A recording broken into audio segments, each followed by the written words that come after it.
नमस्कार दोस्तों, मैं doctor Ashish Kumar Mishra, assistant professor, department of economics, Marwari college, Bhagalpur. एक बार फिर से आपका मैं स्वागत करता हूं capsule of economics YouTube channel पे। और आज हम लोग बातें करेंगे थ्योरी ऑफ प्रोडक्शन के बारे में और कुछ बेसिक बातें करेंगे जो कि अभी प्रोडक्शन फंक्शन जो हमारा चैप्टर है उसके पहले जो ढेर सारे फैक्टर्स इन्वॉल्व रहते हैं जो प्रोडक्शन प्रोसेस में, उसके बारे में थोड़ी थोड़ी बातें करेंगे। क्योंकि जब प्रोडक्शन फंक्शन को या कंज्यूमर इक्विलिब्रियम के बाद जो प्रोड्यूसर इक्विलिब्रियम आता है, उसको समझने के लिए हमको इसके आधार जो है स्पष्ट होने चाहिए। इसके पहले हम लोगों ने बातें की थी कंज्यूमर इक्विलिब्रियम के बारे में, वो किस प्रकार से इक्विलिब्रियम आता है। और इस कुछ एक दो लेक्चर के बाद हम लोग प्रोड्यूसर इक्विलिब्रियम के बारे में भी बात करेंगे। तो आइए शुरू करते हैं। क्या बेसिक जो हमारे बातें हैं थ्योरी ऑफ प्रोडक्शन में वो क्या क्या हैं, उसके बारे में थोड़ा समझ लेते हैं। इकोनॉमिक्स में प्रोडक्शन का क्या मीनिंग होता है कि any activity of making something material, कोई ऐसी हम चीज़ या सामान बनाएं, उसको प्रोडक्शन कहा जाता है। इसके साथ ही प्रोडक्शन का मतलब यह भी होता है any economic activity which is directed to a satisfaction of wants of the people. अब सेटिस्फैक्शन ऑफ वांट्स अगर इस प्रोडक्शन का मीनिंग है तो यानी इसमें दो चीज़ें आ जाएंगी। क्या? एक हमारा आ जाएगा गुड्स, जो हम लोग गुड्स का प्रोडक्शन करते हैं, और दूसरा है सर्विसेज। अगर हम सर्विसेज और गुड्स का प्रोडक्शन करते हुए किसी का वांट या यूटिलिटी प्रदान कर रहे हैं या वांट का सेटिस्फैक्शन कर रहे हैं, तो उसको हम प्रोडक्शन कहते हैं। इसका सिंपल मीनिंग है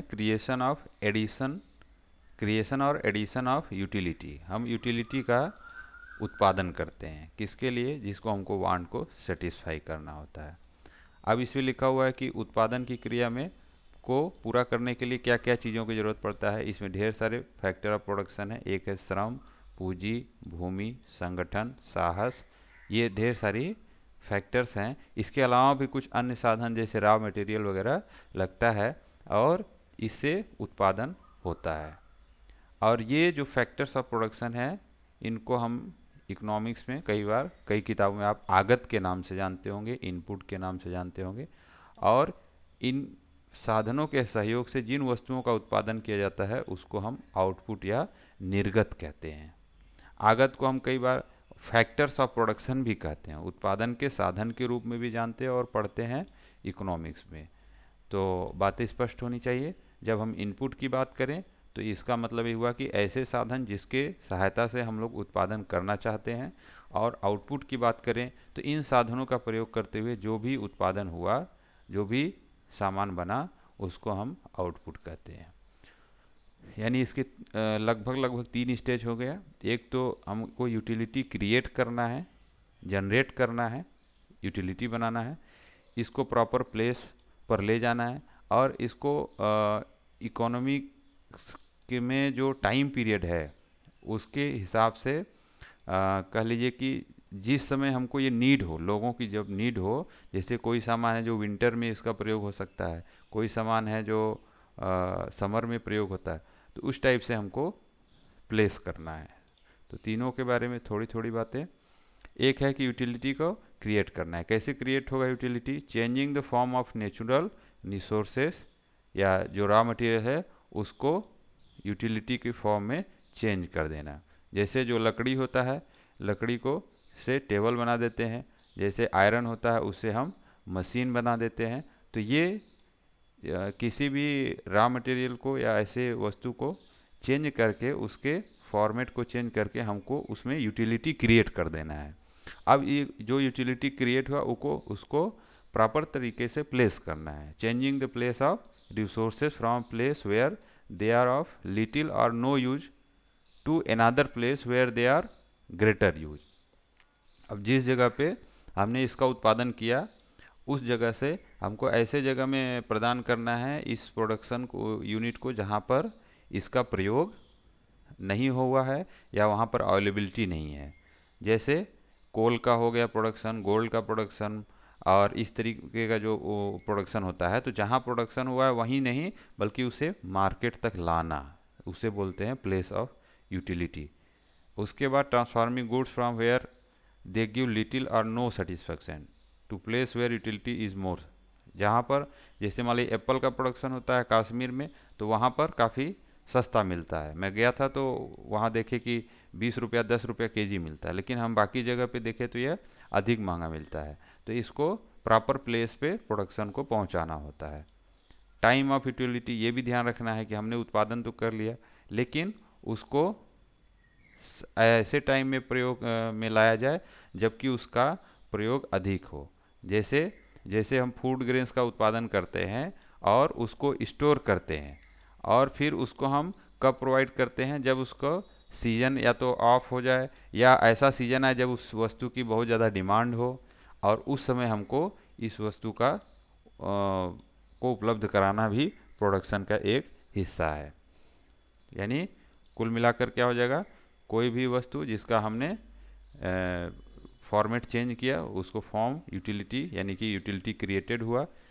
वुलन है तो उसको वुलन क्लोथ में बदल दिया गया, वुलन क्लोथ से इसको मार्केट में लाया गया, मार्केट से जो है अब ये डिसाइड हो इसको कब बेचना है, विंटर सेशन में, इसकी ज़रूरत विंटर सेशन में पड़ेगी। तो ये प्रोडक्शन प्रोसेस है एक तरीके का। अब आपका आ गया factors of production. Factor of production में क्या होगा, एक है नेचुरल फैक्टर ऑफ प्रोडक्शन जिसमें लैंड है, और दूसरा है ह्यूमन रिसोर्सेज जिसमें लेबर है, कैपिटल है, इंटरप्रेन्योर है। अगर हम इसकी थोड़ी सी भी पास्ट में बातें करें तो हम देखेंगे कि जे एस मिल में लैंड और लेबर दो ही साधनों की बात किया, यानी फैक्टर्स ऑफ प्रोडक्शन या इनपुट कह लीजिए, उनके लिए दो ही महत्वपूर्ण थे। एडम स्मिथ ने 3 लिया, लैंड, लेबर और कैपिटल। मार्शल ने 4 लिया, लैंड, लेबर, कैपिटल और इंटरप्रेन्योर। ये 4 साधनों के बारे में मार्शल ने बात किया था। अब हम इसको जो इकोनॉमिक्स में हमने प्रोडक्शन पढ़ना है, उसको जितने भी फैक्टर्स हैं उसको हम 2 भागों में क्लासीफाई करते हैं। एक हमारा हो गया फिक्स्ड फैक्टर्स और दूसरा हमारा हो गया वेरिएबल फैक्टर्स। फिक्स्ड फैक्टर क्या बताता है, यानी those factors a producer combine fixed factor, यानी these refers to the those factors whose quantity cannot be changed in the short run। अल्पकाल में जिसकी क्वांटिटी को परिवर्तित नहीं किया जा सकता है उसको बोलते हैं फिक्स फैक्टर।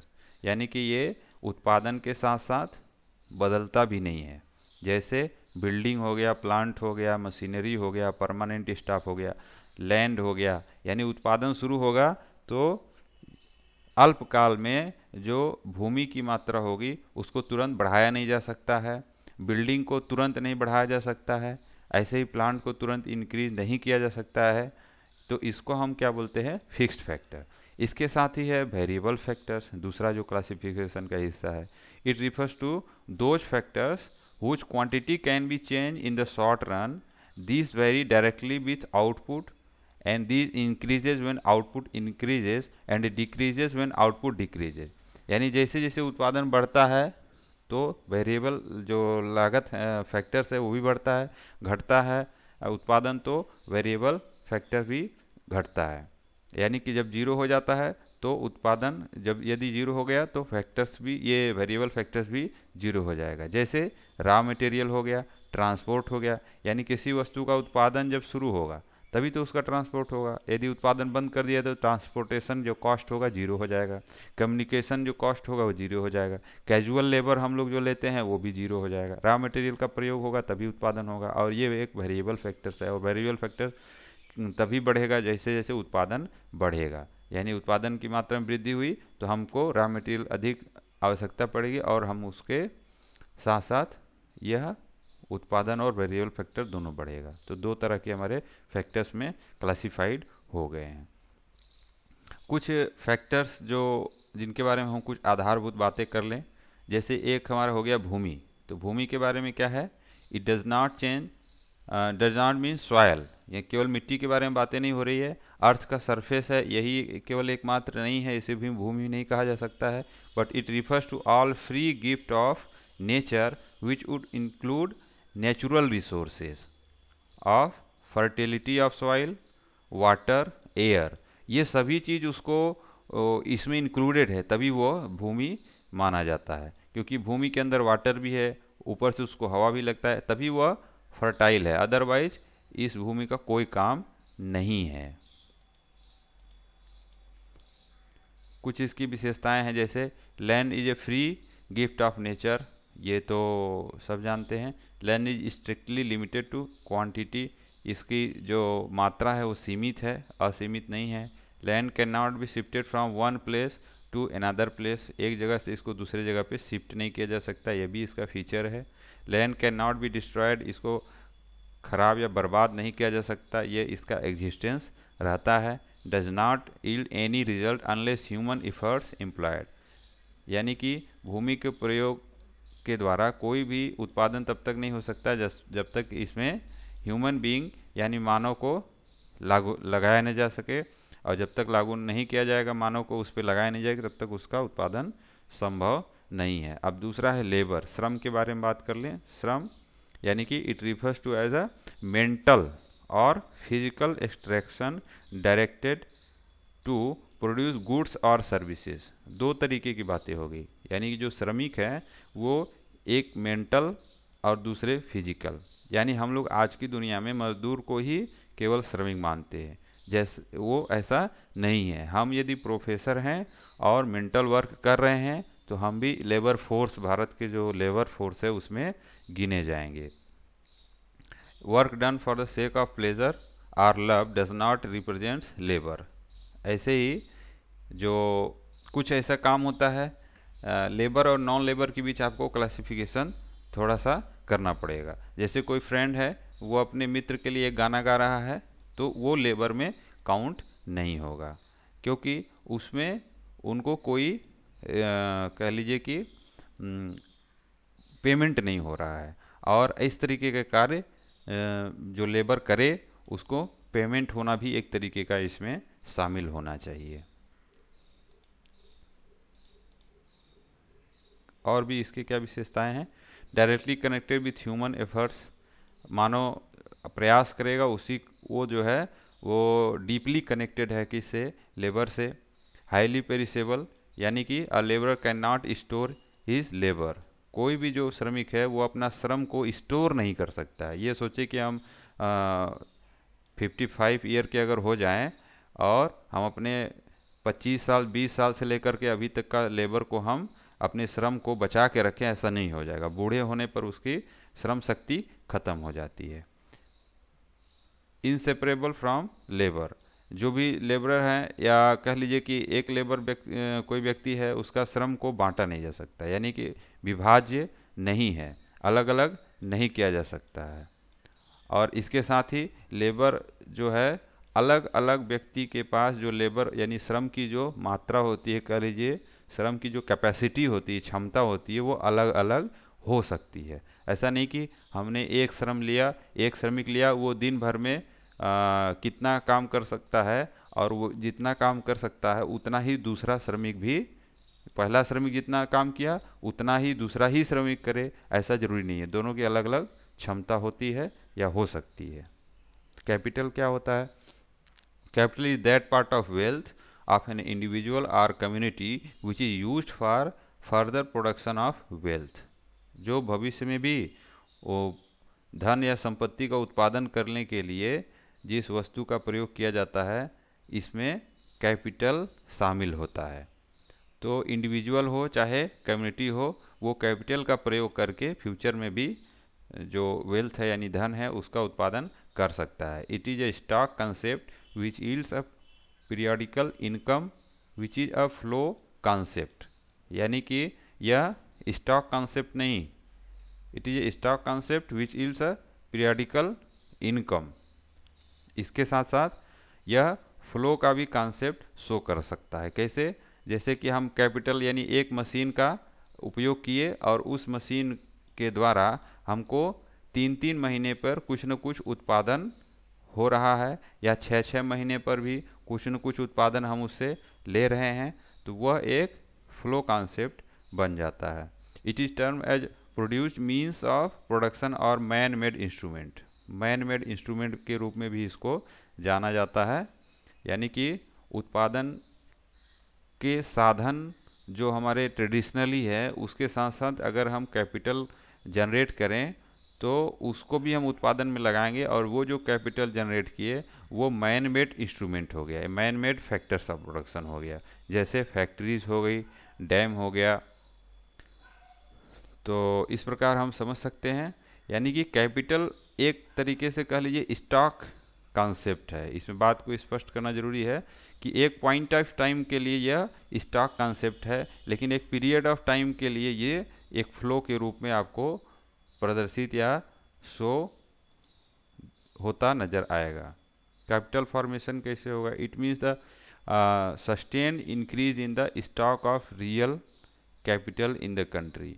जो भी स्टॉक होगा यानी कि इन्वेस्टमेंट होगा, वो उसमें जो है इंक्रीज यानी कि वृद्धि। तो पहले मान लीजिए हमारे पास 10 मशीन है, तो इसको हम हर साल में अगर 2-2 मशीन बढ़ाते जाएं तो हमारा जो कैपिटल फॉर्मेशन है वो प्रत्येक साल के लिए 2-2 बढ़ता जा रहा है। Also known as a investment, यानी कोई भी नया इन्वेस्टमेंट जो पहले से एग्जिस्टिंग में हो उसमें ऐड होता जाए, उसमें सरप्लस होता जाए, प्लस जुड़ता जाए। स्टेज ऑफ कैपिटल फॉर्मेशन क्या हो सकता है?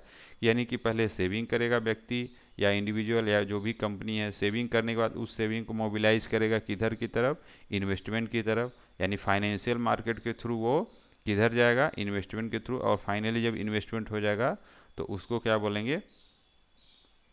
Capital formation. एक इंटरप्रेन्योर है, इंटरप्रेन्योर भी एक प्रकार का फैक्टर ऑफ प्रोडक्शन है। ये क्या करता है? It mobilize all the factors of production, यानी कि land, labour, capital combines in right proportion, initiates the process of production and bears risk. कई चीज़ें ये करता है। जो हमारा इंटरप्रेन्योर है वो एक तरीके से प्रोडक्शन को शुरू करता है, किसके द्वारा? यह कंबाइंडली किसको? लैंड, लेबर, कैपिटल, इस तरीके का जो हमारा फैक्टर ऑफ प्रोडक्शन है, इसके अतिरिक्त भी हो सकता है, रॉ मटेरियल हुआ, और ये सबको जोड़ करके यह उत्पादन शुरू करता है और यह रिस्क लेता है, उसको बोलते हैं entrepreneur. Also known as the organiser, यही उत्पादन को ऑर्गेनाइज करता है। रिस्क टेकर होता है, यानी यह रिस्क लेता है कि हम उत्पादन शुरू कर रहे हैं, इसमें हमको लाभ भी हो सकता है और हानि भी हो सकती है। एक है इनिशिएशन ऑफ बिजनेस इंटरप्राइजेस, यानी इसके जो भी फीचर्स है, रिसोर्स कोऑर्डिनेशन, यानी जो भी हमारे रिसोर्स है उसको कोऑर्डिनेट करके प्रॉपर तरीके से लैंड का प्रयोग करके, लेबर का प्रयोग करके, कैपिटल का प्रयोग करके, सभी चीज़ का को कोऑर्डिनेट करके उत्पादन को संपन्न कराना इसका मुख्य कार्य है। और रिस्क बियरिंग और अनसर्टेनिटी, यानी अनिश्चितता के वातावरण को में भी यह कार्य करता है, रिस्क लेता है, यानी कि उत्पादन होगा या नहीं होगा, लाभ होगी या हानि होगी, इस तरीके के वातावरण में यह कार्य करता है। फाइनेंशियल रिस्क भी है कि उन्होंने लोन लिया हुआ है, उधारी ली हुई है, और उस लोन के द्वारा वह रिस्क लेते हुए उत्पादन की शुरुआत कर सकता है। एक प्रकार का टेक्नोलॉजिकल रिस्क भी वो लेता है, अनेक नए तकनीक का प्रयोग करते हुए उत्पादन करता है, जिसमें हानि और लाभ दोनों का जो संभावना है वो बराबर बना रहता है। इनोवेशन करता है, यानी नव प्रयोग करता है, नव प्रवर्तन करता है। तो ये सभी जो फंक्शंस हैं ये किसके लिए है? इंटरप्रेन्योर के।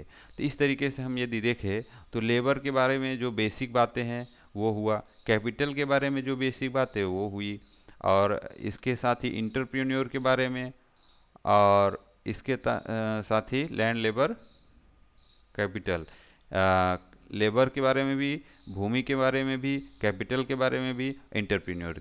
तो ये चारों जो हमारे फैक्टर्स ऑफ प्रोडक्शन है, हमने इसके बारे में कुछ आधारभूत बातें आपसे साझा की, जो कि आगे जब हम प्रोडक्शन फंक्शन पढ़ेंगे और उसमें फैक्टर्स ऑफ प्रोडक्शन जो भी इन्वॉल्व होगा तो उसके बारे में हमको एक बेसिक आइडिया रहेगा। तो ये रहा थ्योरी ऑफ प्रोडक्शन का भाग 1, यानी कि पहला हिस्सा। इसके बाद हम नेक्स्ट लेक्चर में इसका दूसरा हिस्सा लेकर के आएंगे। सो थैंक यू आपको, और अच्छा लगे तो इसको लाइक, सब्सक्राइब और कमेंट कीजिए, और धीरे धीरे हम एक एक लेक्चर करके पूरे सिलेबस को कवर करने की कोशिश करेंगे। Thank you.